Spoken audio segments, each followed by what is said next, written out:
Hello, Ruth. How are you? Hi, Russell. Really well, thank you. Well, it's great that you're here on our ELS YouTube channel today, and you're going to talk to us about the new curricula that are published. But do you want to start just by introducing yourself to those who are watching? Absolutely. Well, I'm Ruth Arlo, and having started off with the LLM in canon law at Cardiff back in 2000, I've been an ELS trustee for a little while and done some work with the case notes in the Law Journal for nearly 20 years now, making me feel a bit old. And professionally, I sit as Chancellor of the Diocese of Salisbury, and until recently was Chancellor of Norwich Diocese as well. I'm a barrister and work in the area of ecclesiastical law as counsel as well. Great, thank you. Well, we're launching these curricula today, and I wonder if you'd like to give a little bit of the background as to why this project got off the ground. Yes, the trustees as a body for a number of years now have been feeling that there are some huge gaps in the area of the ecclesiastical law training, principally for clergy, but also for lay people. We undertook a survey recently of all the dioceses to find out what the diocese of the Church of England are offering, and noted lots of responses, including words like patchy and incomplete. So we decided to pull together a small working party to plug that gap, to create what we hope is a reasonably comprehensive curriculum for clergy and a curriculum for lay people, so that there is a clear and single location to set out exactly what areas of ecclesiastical law are needed in terms of training people within our church.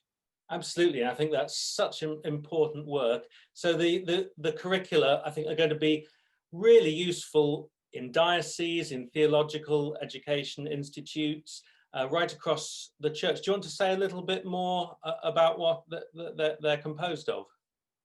Yes, when they're launched, you'll be able to have a little look and see what the contents are. But they cover a wide range of topics where difficulties have arisen from lack of knowledge in the past. There are safeguarding, clergy discipline, faculties, the faculty jurisdiction, changes to buildings, PCCs and governance, the rules governing those areas, marriage law, baptism. So it's a really comprehensive document, and we hope will be really useful in plugging those gaps and avoiding the sort of hiccups that come where knowledge is lacking.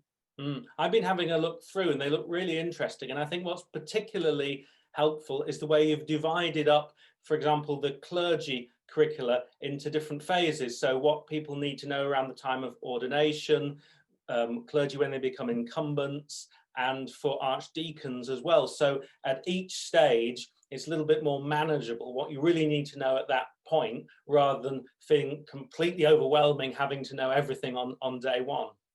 Yes, absolutely. We felt that was really important to make it a practical and useful document. We've also, of course, provided the sort of a curriculum which covers the information which lay people within the church need to know as well. So church wardens and PCC members. So that there are those 4 clear sections of the curricula, which we hope will make them really accessible and practical. Absolutely. Well, the curricula are going to be, as you say, made available now, so people can start using them. But in the future, the Society is going to continue to support the curricula. Is that right? Yes, absolutely. This is the first stage of an ongoing process for the Society. Clearly, our core aims are to facilitate training and knowledge learning in our area of law. So we are looking to, from 2021, to provide materials to support the curricula. And some of that will be online materials which are readily accessible and usable as freestanding documents, but there will also become over time a sort of a repository of webinars, online webinars and Zoom seminars that people can register for and join in with, but then they'll be recorded and available for ongoing training. So it's hoped that over time there will become quite a significant and genuinely useful repository of training materials for use. That sounds amazing. I think this is such an important initiative for the society and for the life of the church, because it's about equipping people, clergy and lay people, equipping them to carry out their role in the church knowledgeably, professionally, knowing what the basics of the law are in the area that they work, isn't it? It's really about just giving them the tools they need from day to day. Absolutely. And in my role as Chancellor, in my experience, the trickiest situations arise not necessarily from difficult situations, but from situations which have become difficult as a result of misunderstandings of the law. So if we can, as you say, equip people with the necessary skills and knowledge that they need, and some of that will be about pointing people in the right direction to seek information when they need it, then hopefully those frustrations and difficulties and often consequential pastoral difficulties can be avoided or limited. Wonderful. Well, thank you, Ruth.